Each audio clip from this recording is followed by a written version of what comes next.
आप कोई भी हेलो अरीन लेंगे और उसकी रिएक्शन आपको करनी है मैग्नीशियम मेटल के साथ। तो मान लीजिए मैंने ये लिया बेटा, इसका नाम आप सबको पता है, इट इज ब्रोमोबेंजीन। ये क्या है बेटा? ब्रोमोबेंजीन है। और अगर मैं ब्रोमोबेंजीन की रिएक्शन मैग्नीशियम मेटल से करती हूँ तो ये आपको पता है जो मैग्नीशियम है वो एक रिएक्टिव मेटल है। Magnesium is a reactive metal, ठीक है। तो अगर रिएक्टिव मेटल ये है तो जब आप मैग्नीशियम से रिएक्शन करवाओगे तो यहाँ प्रेजेंस ऑफ करोगे ड्राई ईथर, ताकि मैग्नीशियम कॉन्टेक्ट ऑफ मॉइस्चर यहाँ पे ना आए और वो कोई केमिकल रिएक्शन शो ना करे। अब हमने ऐसी रिएक्शन बेटा हेलो एल्केन में भी की थी। क्या फर्क है दोनों में? बस वहां एलिफेटिक कंपाउंड था और ये एरोमेटिक कंपाउंड है। तो मैग्नीशियम की वैलेंसी क्या होती है? 2। तो जो ये आपका Mg है ये R और Br ग्रुप के बीच में आ जाएगा। मतलब ये ऐसा बन जाएगा आपका, ये बेंजीन तो एज इट इज रहेगा, ये हो जाएगा MgBr। ये क्या बन गया बेटा? MgBr। मीन्स जो आपका मैग्नीशियम है वो कहाँ जुड़ गया? R और Br के बीच में जुड़ गया। तो इस कंपाउंड का नाम क्या होगा? आपको पता है जो ये कंपाउंड है C6H5 है, ये होता है फिनाइल। C6H5 क्या होता है? फिनाइल। Mg से हो गया बेटा मैग्नीशियम, फिनाइल Mg से हो गया मैग्नीशियम, और Br से क्या हो गया? ब्रोमाइड। तो इस कंपाउंड का नाम क्या बना? Phenyl magnesium bromide. ठीक है बेटा, तो ऐसी रिएक्शन तो आप कर ही लोगे। इसके बाद बेटा एक और है, मान लीजिए मैंने लिया क्लोरोबेंजीन प्लस मैंने लिया मैग्नीशियम मेटल। मान लो हमने क्लोरोबेंजीन लिया प्लस हमने क्या लिया? मैग्नीशियम मेटल लिया। तो ये रिएक्शन आपकी रिएक्ट करेगी in presence of THF, in presence of THF। THF क्या होता है? टेट्राहाइड्रोफ्यूरेन। यहाँ पे सोलवेंट हम क्या लेंगे? THF। THF की फुल फॉर्म क्या होगी?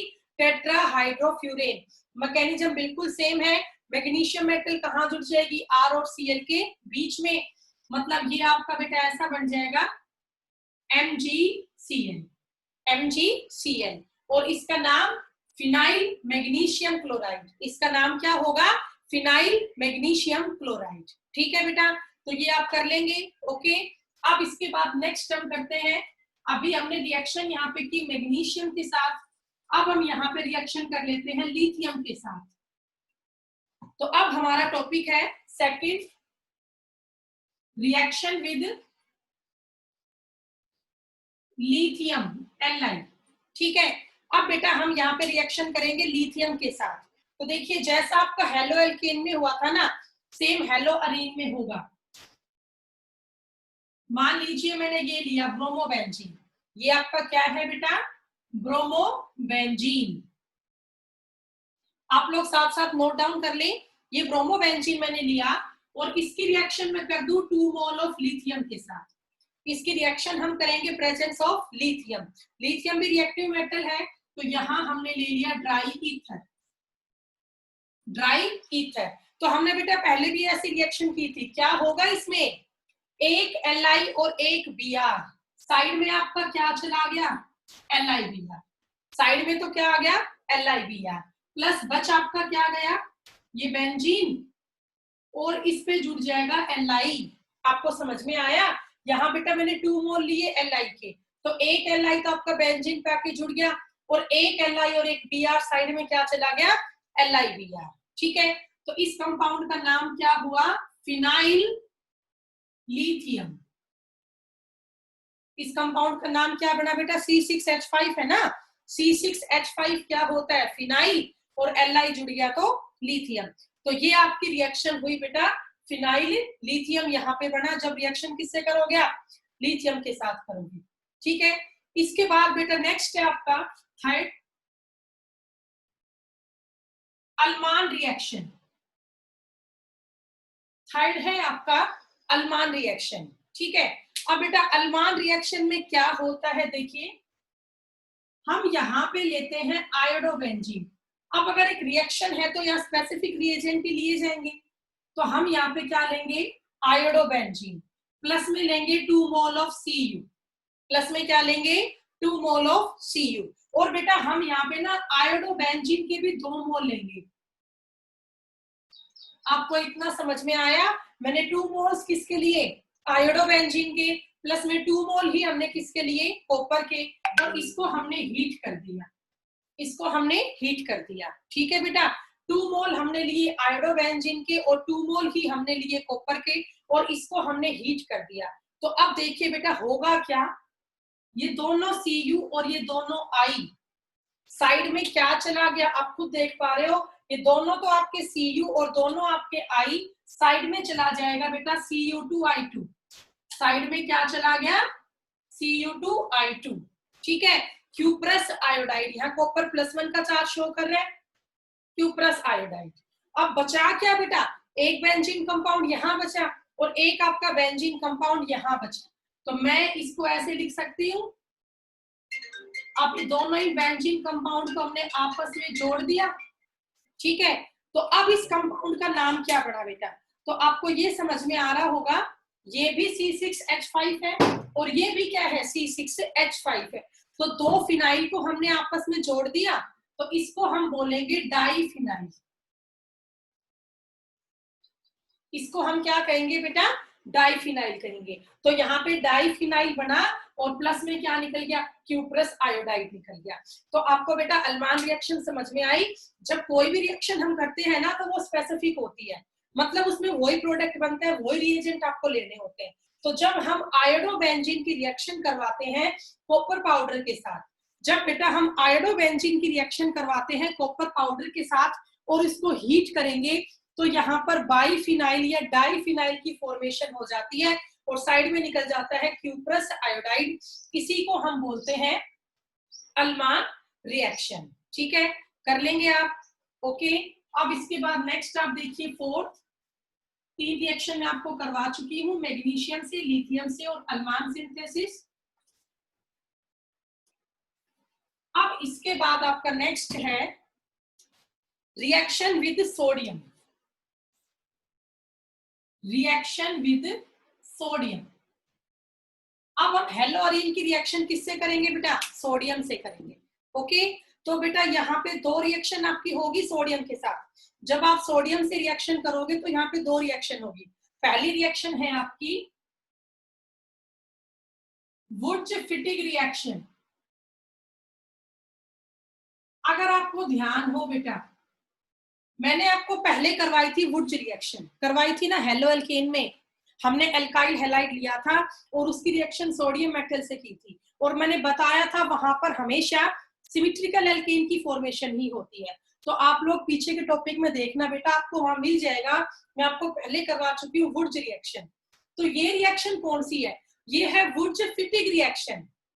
अब इसमें हल्का सा चेंज है, वो चेंज क्या है देखिए, इसमें बेटा आप एक कंपाउंड तो लोगे एरोमेटिक, तो एक तो मैंने ले लिया ब्रोमोबेंजीन, ठीक है, प्लस हमने लिए 2 mole of sodium metal, plus हमने क्या लिया 2 मोल ऑफ सोडियम मेटल, और मैं एक कंपाउंड यहाँ पे लूंगी एलिफेटिक।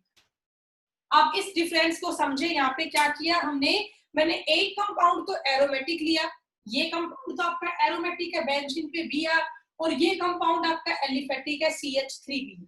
ठीक है, तो जब भी आप वुड्स-फिटिग रिएक्शन करेंगे तो आप इसमें एक तो लेंगे हेलो एल्केन और एक आप लेंगे हेलो अरीन, मतलब एक कंपाउंड एरोमेटिक लोगे और एक कंपाउंड एलिफेटिक लोगे। हैलाइड आप सेम लो डिफरेंट लो, उससे कोई फर्क नहीं पड़ेगा। ठीक है, अब रिएक्शन सोडियम से कर रहे हो तो प्रेजेंस ऑफ हमने कर लिया ड्राई ईथर, ड्राई ईथर। तो अब आप देखिए बेटा यहाँ पे प्रोडक्ट क्या बना, जैसे पहले सिखाया सेम वही होगा, ये दोनों Na और दोनों Br साइड में क्या चला गया, 2 मोल ऑफ NaBr, साइड में क्या गया बेटा 2 मोल ऑफ NaBr। तो प्लस में यहाँ क्या बचा, आप देख पा रहे हो, एक ये बेंजीन और इस बेंजीन पे क्या जुड़ जाएगा, ये CH3, मतलब ये आ गया, देखिए ध्यान से, बेंजीन पे क्या आ गया CH3, और आपको +1 क्लास का ध्यान भी होगा, बेंजीन पे CH3 क्या होता है, टोलिन होता है। क्या होता है बेटा, टोलिन। तो यहाँ पे टोलिन की फॉर्मेशन होगी और प्लस में आपका निकल गया 2 मोल ऑफ NaBr। ठीक है, इसी को हम बोलते हैं Wurtz Fittig reaction. It is called Wurtz Fittig reaction. Okay, अब बेटा ऐसे ही एक रिएक्शन और है मिलती जुलती, वो रिएक्शन क्या है देखिए, सेकेंड रिएक्शन है फिटिंग रिएक्शन। सेकेंड रिएक्शन आपकी क्या है, फिटिंग रिएक्शन है, ठीक है। अब बेटा फिटिंग रिएक्शन में क्या होगा, ये तो वुड फिटिंग थी, एक एरोमेटिक एक एलिफेटिक, यहाँ पे दोनों ही एरोमेटिक कंपाउंड लेने हैं, मतलब बड़ा आसान है बेटा। ये मैंने ब्रोमोबेंजीन लिया प्लस 2 मोल ऑफ Na, और मैंने फिर से ब्रोमोबेंजीन लिए। इस बार मैंने दोनों ही मोल कैसे लेने हैं, एरोमेटिक लेने हैं। इसमें एक एरोमेटिक था एक एलिफेटिक, बेटा वुड्स में दोनों एलिफेटिक होते हैं, वुड्स फिटिक में एक एरोमेटिक एक एलिफेटिक, और फिटिक में दोनों ही एरोमेटिक होते हैं, ठीक है। सेम होगी reaction presence of dry ether, तो ये 2Na और ये 2Br, 2 मोल किसके निकल गए, NaBr के। तो क्या बना बेटा वो आप देखो, एक बेंजीन यहां बची, इसको इससे जोड़ दूं, एक बेंजीन यहां आ, फिर से क्या बन गया, ये डाइफिनाइल, ये फिर से क्या बन गया बेटा, डाइफिनाइल, प्लस में क्या निकल गया 2 मोल ऑफ NaBr, डाइफिनाइल बन गया प्लस 2 मोल ऑफ NaBr निकल गया। तो इस रिएक्शन को हम बोलते हैं फिटिंग रिएक्शन। बेटा 3 रिएक्शन है एक जैसी, पहले थी वुड्स, उसमें दोनों मोल एलिफेटिक होते हैं, वुड्स फिटिंग में एक एलिफेटिक एक एरोमेटिक, और फिटिंग में दोनों एरोमेटिक। हाँ, तीनों में रिएक्शन आपकी सोडियम मेटल से ही होती है, ठीक है बेटा। तो आप इसको नोट डाउन करें, फिर हम आगे करते हैं।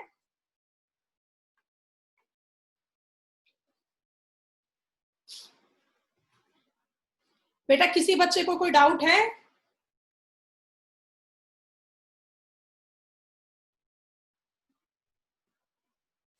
ओके मनीष,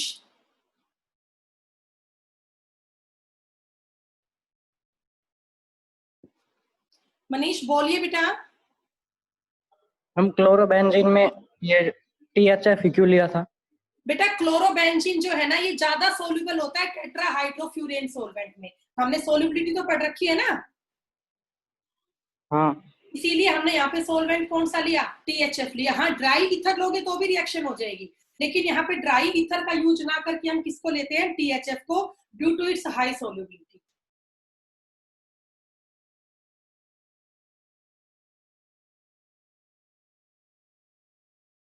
ओके बेटा, और कोई किसी बच्चे को डाउट है तो बताइए, अदरवाइज फिर हम नेक्स्ट टॉपिक की तरफ मूव करते हैं। ये मैं रब कर देती हूँ, आपने कर लिया होगा। आपको ऑब्जेक्टिव टेस्ट का सिलेबस पता है, जो इस वीक में होगा वो तो इस चैप्टर से आपका आएगा, ठीक है। ओके, देखिए अब ध्यान से, अब नेक्स्ट टॉपिक आपका शुरू हो रहा है, रिंग सब्स्टिट्यूशन। रिंग सब्स्टिट्यूशन, ठीक है, और इसी को हम बोलते हैं electrophilic substitution reaction. Ring substitution और electrophilic substitution reaction, ring substitution and electrophilic substitution reaction.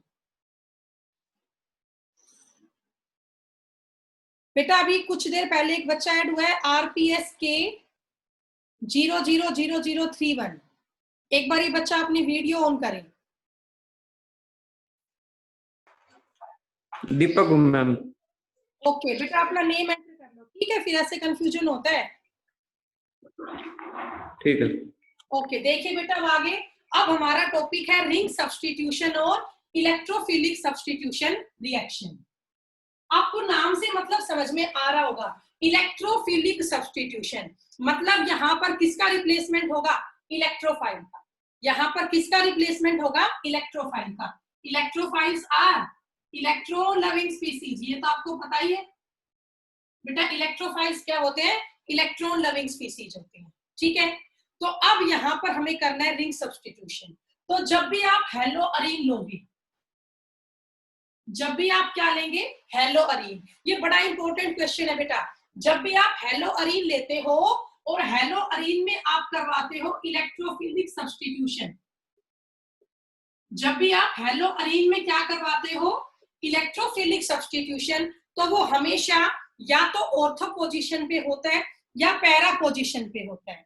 ठीक है, क्वेश्चन आपका क्या आता है बेटा, जब भी आप करते हो इलेक्ट्रोफिलिक सब्स्टिट्यूशन तो या तो वो आपका होता है ऑर्थो पोजीशन पे या वो होता है पैरा पोजीशन पे। तो क्वेश्चन आता है कि जब आप इलेक्ट्रोफिलिक सब्स्टिट्यूशन करते हो तो वो ऑर्थो एंड पैरा डायरेक्टिंग ही क्यों होता है, why it is ortho and para directing. ठीक है, तो इस क्वेश्चन का आंसर आप कैसे देंगे, रेजोनेंस के बेस पे देंगे। रेजोनेंस आपको ध्यान होगा, आप कोई भी यहाँ पे हेलोअरीन ले सकते हो। मान लीजिए मैंने ये लिया क्लोरोबेंजीन, रेजोनेंस इसका करवाती हूँ बेटा, पहले भी करवाया था, सेम वैसे करना है, आप लोग साथ साथ करें। आपको पता है chlorine atom contain 7 valence electron, एक इसका यूज हो रहा है बॉन्ड बनाने में, अभी इस पे 6 वैलेंस इलेक्ट्रॉन प्रेजेंट है, तो ये यहाँ पे इलेक्ट्रॉन रिलीज करेगा, यहाँ अपने इलेक्ट्रॉन देगा, तो ये वाले यहाँ पर जाएंगे। आपको बेटा कॉन्जुगेशन आती है ना, ठीक है, sigma pi sigma pi sigma pi, तो वो कॉन्जुगेशन ही यहाँ पे हो रही है, तो रेजोनेंस यहाँ पे होगा। सेकंड स्ट्रक्चर में क्या बनेगा, देखिए ये बॉन्ड डबल हो जाएगा, Cl पे पॉजिटिव चार्ज आ जाएगा, ये दोनों बॉन्ड एच है और इस कार्बन पे 2 इलेक्ट्रॉन और एक नेगेटिव चार्ज आ जाएगा। समझ गए ना क्यों आए बेटा, यहाँ 2 इलेक्ट्रॉन थे, एक ये और एक ये दोनों ही कार्बन 2 के पास आ गए, तो कार्बन 2 ने इलेक्ट्रॉन लिए तो इस पे चार्ज आ गया नेगेटिव। अब ये 2 इलेक्ट्रॉन से यहाँ बॉन्ड बनाएगा तो कार्बन 3 का इलेक्ट्रॉन कहाँ, कार्बन 4 के पास आ जाएगा।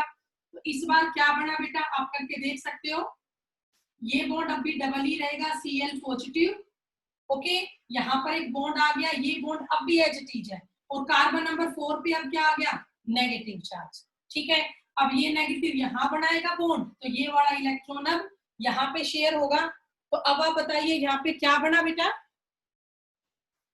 ऐसा बनेगा आपका डबल बॉन्ड Cl पॉजिटिव, ठीक है, ये बॉन्ड बन गया, ये बॉन्ड बन गया, और कार्बन 6 पे क्या आ गया, नेगेटिव चार्ज। अब फाइनली ये यहाँ पे बॉन्ड बनाएगा, तो ये इलेक्ट्रॉन वापिस चला गया, तो अब यहाँ पे क्या बना बेटा, लास्ट आप देखिए, ठीक है, बॉन्ड की शिफ्टिंग होगी, क्लोरीन फिर वैसा बन गया। तो ये रेजोनेंस तो आप लोग कर लेंगे ना बेटा, ये तो बड़ी कॉमन सी बातें हैं। तो रेजोनेंस के टोटल आप यहाँ पे देख सकते हो 5 स्ट्रक्चर बने हैं। There are total 5 structure of resonance, 1 2 3 4 and 5। और अगर आप स्ट्रक्चर नंबर 1 एंड 5 को कंपेयर करते हो तो आप लोग ध्यान से देखिए, स्ट्रक्चर नंबर 1 और 5 में क्या फर्क है बेटा, आप लोग देख पा रहे होंगे 1 और 5 में सिर्फ और सिर्फ बॉन्ड की शिफ्टिंग हुई है, only shifting of bonds takes place, और शिफ्टिंग ऑफ बॉन्ड को हम क्या बोलते हैं, रेजोनेंस बोलते हैं ना। तो हमें तो इस क्वेश्चन का आंसर देना है कि जब भी आप हेलोअरीन लेते हो और वहां पे आप करवा रहे हो इलेक्ट्रोफिलिक सब्स्टिट्यूशन, तो वो ऑर्थो एंड पैरा पोजीशन पे क्यों होता है, why it is ortho and para directing. तो अगर बेटा आप इन 5 स्ट्रक्चर को ध्यान से देख पा रहे हो तो आप लोग स्ट्रक्चर नंबर 2, स्ट्रक्चर नंबर 3 और स्ट्रक्चर नंबर 4, इन तीनों को ध्यान से देखो। स्ट्रक्चर नंबर 2, 3 एंड 4 आप देख पा रहे हो इन तीनों ही स्ट्रक्चर में। स्ट्रक्चर नंबर 2 में नेगेटिव चार्ज कहाँ है, ऑर्थो पोजीशन पे, ऑर्थो पता है ना 1 2, और पैरा होता है 1 4। तो आप बेटा देखो ये क्लोरीन है 1 तो ये 2, यहाँ ऑर्थो पोजीशन पे क्या है, नेगेटिव चार्ज।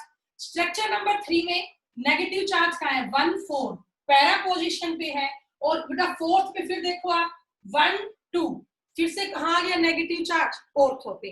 तो अगर आपने स्ट्रक्चर नंबर 2 3 और 4 को ध्यान से देखा हो तो इन तीनों में ही नेगेटिव चार्ज कहाँ पे आ रहा है, ऑर्थो एंड पैरा पोजीशन पे आ रहा है। कहाँ आ रहा है बेटा, ऑर्थो एंड पैरा पोजीशन पे आ रहा है, मतलब इसकी ऑर्थो और पैरा पोजीशन ही इलेक्ट्रॉन रिच है।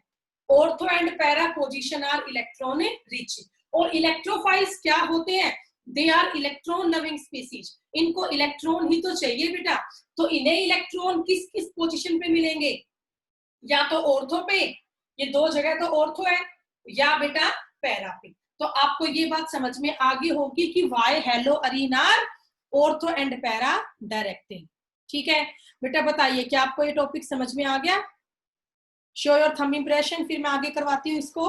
ओके भूवी, ठीक है, उषा, मनीष, आप लोग बेटा इसे खुद लिख लिया, अनूप का भी हो गया, वेरी गुड, मोनिका, विकास, अब बेटा इसकी एक्सप्लेनेशन आप 2 लाइन खुद से लिख लें कि ये ऑर्थो और पैरा डायरेक्टिंग क्यों है, ठीक है। फिर मैं इसकी रिएक्शन आपको शुरू करवाती हूँ। बेटा धारती समझ में आया?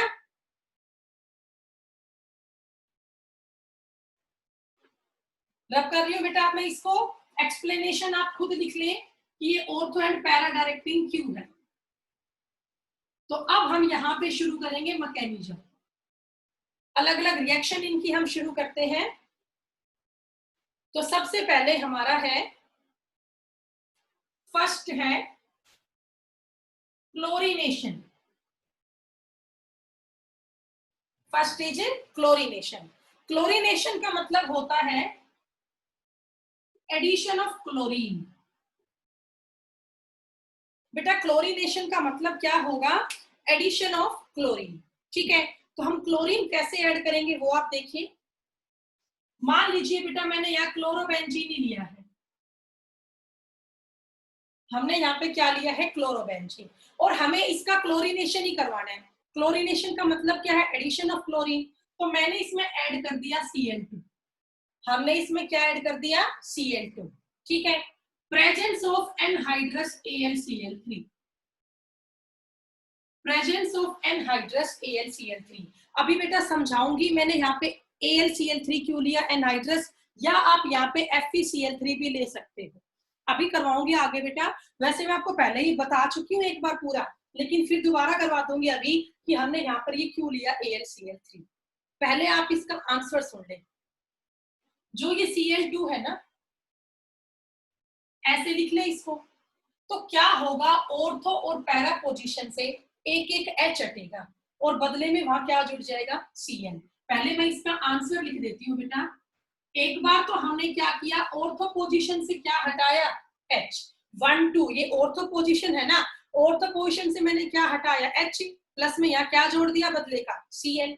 एक ऑप्शन और है कि हम Cl कहाँ से हटाएं? पैरा पोजीशन से हटाएं, और यहाँ पे सॉरी बेटा पैरा से मैंने H हटाया और Cl यहाँ जोड़ दिया। तो यहाँ पे 2 आंसर आने की पॉसिबिलिटी है। एक बार तो हमने Cl जोड़ दिया ऑर्थो पोजीशन पे, और एक बार हमने Cl जोड़ दिया पैरा पोजीशन पे, और यहाँ पे माइनस क्या हो गया? HCl। यहाँ पे क्या माइनस हो गया? HCl। तो अब इसका नाम तो क्या होगा बेटा? O का मतलब ऑर्थो, ये तो आपका पढ़ा ऑर्थो डाइक्लोरोबेंजीन, ऑर्थो डाइक्लोरोबेंजीन। और ये बेटा 1,4 पोजीशन क्या होती है? पैरा डाइक्लोरोबेंजीन, ठीक है। तो यहाँ 2 प्रोडक्ट बनेंगे, ortho dichlorobenzene and para dichlorobenzene. अब ये आपको पता होगा ऑर्थो और पैरा में ज्यादा स्टेबल कौन होता है? पैरा होता है, क्योंकि बेटा पैरा में प्लेन ऑफ सिमेट्री होती है, ये सिमेट्रिक स्ट्रक्चर होता है पैरा वाला। यहाँ पे स्टीरिक हिंड्रेंस भी कम है। तो यहाँ देख, जो दोनों Cl है साथ साथ वाले कार्बन पे आगे, प्लस इसमें प्लेन ऑफ सिमेट्री भी नहीं है, तो ये कम स्टेबल है, वो ज्यादा स्टेबल है। तो ये प्रोडक्ट आपका माइनर होगा और ये प्रोडक्ट आपका मेजर होगा, ठीक है। तो ये आपका हुआ क्लोरीनेशन। अब मैं आपको यहाँ पे इस बात का आंसर दे दूं कि ये कैटालिस्ट हमने क्यों लिया AlCl3। तो ये जो कैटालिस्ट है ना AlCl3, ये हेल्प करेगा इलेक्ट्रोफाइल को जनरेट करने में। It help in the generation of electrophile. अब कैसे वो आप देखिए बेटा, ये है Cl2 प्लस मैंने लिया AlCl3। आप लोग ध्यान से देख पाओगे यहाँ पे बेटा, देखिए ये है AlCl3। यहाँ एल्यूमिनियम के पास कितने वैलेंस इलेक्ट्रॉन है? 1 2 3 4 5 6। यहाँ एल्यूमिनियम के पास है 6 वैलेंस इलेक्ट्रॉन। बेटा यहाँ एल्यूमिनियम के पास है 6 वैलेंस इलेक्ट्रॉन। तो क्या ये इलेक्ट्रॉन डेफिशिएंट है या इलेक्ट्रॉन रिच है? तो भाई इसका तो ऑक्टेट भी पूरा नहीं है, तो ये तो कैसा स्पीसीज है? इलेक्ट्रॉन डेफिशिएंट स्पीसीज है। और बेटा इलेक्ट्रॉन डेफिशिएंट स्पीसीज क्या होते हैं? Lewis acid. क्या होते हैं बेटा? Lewis acid. तो आप ये कह सकते हो कि यहाँ पे AlCl3 किसका काम कर रहा है? लेविस एसिड का काम कर रहे हैं, ठीक है।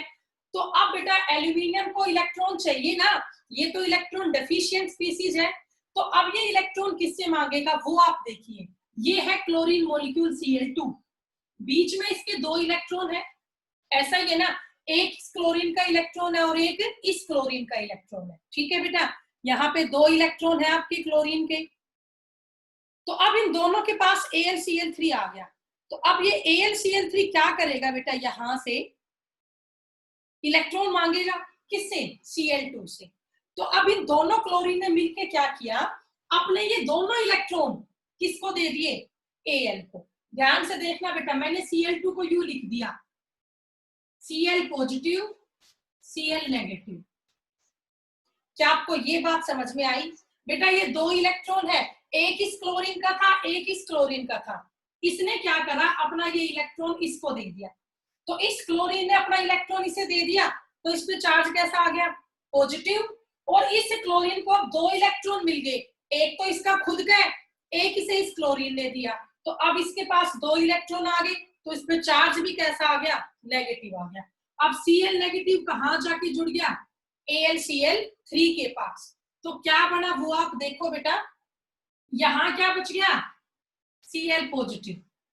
यहां क्या बच गया, Cl पॉजिटिव, प्लस में क्या निकल गया, AlCl4 नेगेटिव। प्लस में क्या निकल गया, AlCl4 नेगेटिव। तो जो ये Cl पॉजिटिव है, ये किसका काम करेगा बेटा, थोड़ा सा स्पेस कम है यहाँ पे। Cl पॉजिटिव किसका काम करेगा, इलेक्ट्रोफाइल का काम करेगा। तो कोई आपसे ये पूछे कि हमने यहाँ पे AlCl3 क्यों लिया, तो आप आंसर क्या बताएंगे कि यहाँ पे जो AlCl3 है ना, ये हेल्प करता है जनरेशन ऑफ इलेक्ट्रोफाइल में। बेटा आप देखो ना, यहाँ पे Cl2 प्लस AlCl3, इससे क्या बन गया, AlCl4 तो नेगेटिव, और यहाँ बच गया Cl पॉजिटिव। Cl पॉजिटिव क्या होता है आपका, इलेक्ट्रोफाइल ही तो होता है। Cl पॉजिटिव क्या होता है बेटा, इलेक्ट्रोफाइल होता है। तो यहाँ पे किसकी जनरेशन हुई, इलेक्ट्रोफाइल की जनरेशन। ठीक है, तो बेटा आप मुझे बताइए एक बार, क्या आपको ये बात समझ में आई या फिर से बताऊं, जनरेशन ऑफ इलेक्ट्रोफाइल, जल्दी बताएं। ओके, बाकी बच्चे बेटा, भूवी ने बता दिया, मोनिका ठीक है, मनीष, अनूप ओके बेटा ठीक है। तो अब मैं इसके बाद बेटा, किसी बच्चे को डाउट हो तो प्लीज रेज योर हैंड। अब इसके बाद मैं आपको नेक्स्ट करवा रही हूँ, ये हमारा हो गया क्लोरीनेशन। ऐसे बहुत सारे एग्जांपल्स हैं, बड़ा आसान सा टॉपिक है ये। क्लोरीनेशन के बाद नेक्स्ट आपका है नाइट्रेशन। नेक्स्ट आपका क्या है बेटा, nitration. Second is nitration. Nitration का मीनिंग होता है addition of nitro group. Nitration क्या होता है बेटा, addition of nitro group. Nitro मतलब NO2 ग्रुप। ठीक है, तो बेटा नाइट्रेशन आपका होगा in presence of nitric acid. अभी करवा देती हूँ, बड़ा आसान सा टॉपिक है ये भी। तो हमने लिया क्लोरोबेंजीन, ओके, प्लस हमने लिया नाइट्रेशन करवाना है, तो नाइट्रेशन होगा प्रेजेंस ऑफ नाइट्रिक एसिड। बेटा नाइट्रेशन किसकी प्रेजेंस में होगा, HNO3 की प्रेजेंस में होगा। नाइट्रेशन होगा presence of nitric acid. Nitric acid क्या होता है, HNO3 होता है। तो ये हमने क्लोरोबेंजीन लिया। आप चाहे तो यहाँ पे ले ले ब्रोमोबेंजीन, आयोडोबेंजीन, कोई फर्क नहीं पड़ेगा। प्लस मैंने नाइट्रिक एसिड लिया HNO3, और आप HNO3 भी यहाँ पे कैसा लेंगे, कंसंट्रेटेड लेंगे। ठीक है, अब बेटा जब भी आपको नाइट्रेशन करवाना हो ना, तो उसमें कुछ एक ड्रॉप डालनी पड़ती है H2SO4 की, और H2SO4 भी कैसा लोगे, कंसंट्रेटेड लोगे। ठीक है, जब भी आप बेटा नाइट्रेशन करवाओगे तो वहां पे कुछ एक ड्रॉप किसकी डालोगे, H2SO4 की डालोगे, क्योंकि H2SO4 यहाँ पे कैसा है, कंसंट्रेटेड है। ठीक है, अब ये आप बताइए हमने यहाँ पे H2SO4 क्यों डाला, क्योंकि H2SO4 बहुत स्ट्रॉन्ग एसिड है। तो अगर हम HNO3 में कुछ एक ड्रॉप H2SO4 की डाल देंगे तो HNO3 की रिएक्टिविटी बढ़ जाएगी। तो HNO3 की रिएक्टिविटी को बढ़ाने के लिए, ताकि ये 100% आयोनाइज हो जाए, आयन में टूट जाए। ठीक है, HNO3 की रिएक्टिविटी को बढ़ाने के लिए ही यहाँ पे हम कुछ एक ड्रॉप किसकी डालते हैं, H2SO4 की डालते हैं। आपको ये बात समझ में आई बेटा, HNO3 जो है वीक एसिड है एज कम्पेयर टू H2SO4। तो इसकी रिएक्टिविटी को बढ़ाने के लिए हम यहाँ पे कुछ एक ड्रॉप डालते हैं H2SO4 की। ओके, तो अब ये देखिए जो HNO3 है, मैं इसको ऐसे लिख लूं बेटा, OHNO2। अब पूरा देखिए क्या ये HNO3 ही है, एक H है, एक N है, और टोटल यहाँ पे 3 O है तो ये HNO3 ना। अब इसको मैंने ऐसे लिखा, ये किसकी हेल्प से टूटेगा? In presence of H2SO4। अब आपको पता होगा O और N में से ऑक्सीजन की ज्यादा इलेक्ट्रोनेगेटिविटी होती है एज कंपेयर टू नाइट्रोजन, तो यहाँ O पे चार्ज कैसा आएगा? नेगेटिव आएगा, और N पे चार्ज कैसा आएगा? पॉजिटिव। ये बात आपको समझ में आ गई होगी बेटा। O पे नेगेटिव चार्ज आएगा और N पे पॉजिटिव चार्ज आएगा। तो जो ये NO2 पॉजिटिव है, ये आपका क्या बना? इलेक्ट्रोफाइल। ये आपका क्या बना बेटा? इलेक्ट्रोफाइल बना। ठीक है, तो यहां से हुई जनरेशन ऑफ इलेक्ट्रोफाइल। तो अब आप देखिए आगे क्या होगा। ये क्लोरोबेंजीन है, इसकी ऑर्थो और पैरा पोजीशन क्या होती है? Electron rich. वो आपको पता है कैसे आती है? ड्यूरिंग द, वो आपको पता है बेटा कैसे आई? During the resonance. तो अब ऑर्थो या पैरा का एक एक बार क्या हटाओगे? H। तो अब देखिए बेटा आपके आंसर क्या क्या होंगे। ये क्लोरोबेंजीन है, यहाँ ऑर्थो की पोजीशन से क्या हटा? H, और यहां से OH माइनस, तो क्या हो गया? H2O। अब ये H प्लस हटा, बदले में NO2 प्लस जुड़ा। हमें किसका रिप्लेसमेंट करवाना है? इलेक्ट्रोफाइल का ना। तो यहाँ से H प्लस हटेगा और बदले में क्या जाके रिप्लेस करवा देगा इसको? NO2 plus. तो भाई यहाँ पे क्या आ गया आपका ऑर्थो पोजीशन पे? NO2। ठीक है, क्या आ गया बेटा? NO2। अब इसका नाम होगा, ऑर्थो पे नाइट्रो है और क्लोरोबेंजीन है। इसका नाम क्या बना बेटा? Ortho nitro chlorobenzene. ये आपका माइनर प्रोडक्ट होगा ना ऑर्थो वाला। साथ में क्या होगा, एक बार और करोगे तो इस बार पैरा पोजीशन से क्या हटेगा? H, और बदले में क्या जुड़ेगा? NO2। इसका नाम आप खुद लिख सकते हो, इसका नाम क्या होगा? पैरा नाइट्रो क्लोरोबेंजीन होगा। और ये प्रोडक्ट आपका कैसा होगा? मेजर होगा। वो आपको पता है मेजर क्यों होगा? क्योंकि जो पैरा वाला प्रोडक्ट होता है वो ज्यादा स्टेबल होता है as compare to ortho, due to its symmetrical structure. ठीक है बेटा, तो ये हमने किया नाइट्रेशन। तो जब भी आप नाइट्रेशन करोगे तो HNO3 भी कंसंट्रेटेड लोगे, और साथ में आपको कुछ एक ड्रॉप किसके डालनी है? H2SO4 की, और H2SO4 भी आपका कंसंट्रेटेड ही होना चाहिए। ओके, ये कर लोगे आप? ठीक है, चलिए अब इसके बाद थर्ड आप देखिए। थर्ड है हमारा सल्फोनेशन। बेटा केशव और साहिल, कल से आप लोग टाइम पे एंट्री करें। तो थर्ड हमारा है sulphonation. Third is sulphonation. Sulphonation का मतलब होता है addition of sulphonic group. Sulphonation क्या होता है बेटा? Addition of sulphonic group. और सल्फोनिक ग्रुप आपका होता है SO3H। सल्फोनिक ग्रुप क्या होता है आपका? SO3H होता है। ठीक है, और सल्फोनेशन किसकी प्रेजेंस में होगा? Presence of H2SO4। बेटा किसकी प्रेजेंस में होता है? H2SO4 की प्रेजेंस में ये आपका होता है। कैसा लोगे H2SO4? कंसंट्रेटेड लोगे। ठीक है, अब देखिए एग्जांपल बड़ा आसान सा है। हमने क्लोरोबेंजीन लिया, प्लस लिया H2SO4 कैसा? कंसंट्रेटेड, और हमने इसको हीट किया। बेटा आपको कैटलिस्ट यहाँ पे कोई नहीं लेना। क्यों नहीं लेना? ये वैसे ही स्ट्रॉन्ग एसिड है। तो मैं इसको U लिख लू, देखो OHSO3H। अब भी ये है तो H2SO4 ही ना। O एंड S में O ज्यादा इलेक्ट्रोनेगेटिव है, तो O पे चार्ज आएगा नेगेटिव, S पे आएगा पॉजिटिव। तो ये क्या बन गया आपका? इलेक्ट्रोफाइल बन गया SO3H। तो अब मैं आंसर लिखू बेटा, टाइम ओवर होने वाला है हमारा। एक बार तो ऑर्थो पे आएगा SO3H, और एक बार हमारा पैरा पे आएगा SO3H। साथ में एक H और एक OH माइनस, यहाँ क्या कर दिया? H2O। ठीक है, अब इसका नाम, अब बेंजीन पे SO3H होता है, बेंजीन सल्फोनिक एसिड। तो इस बार मेन होगा ये 1 और ये 2। तो इस बार 2 पे ऑर्थो पे क्लोरो है, तो इसका नाम बना ortho chloro benzene sulphonic acid. Ortho chloro benzene sulphonic acid, उसका नाम आप लोग खुद लिख लें। वो आपका क्या होगा? Para chlorobenzene sulphonic acid.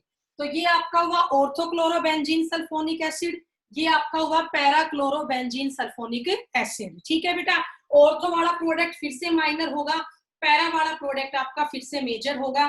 तो यहाँ हमने किया sulphonation, means addition of sulphonic group. Sulphonic group क्या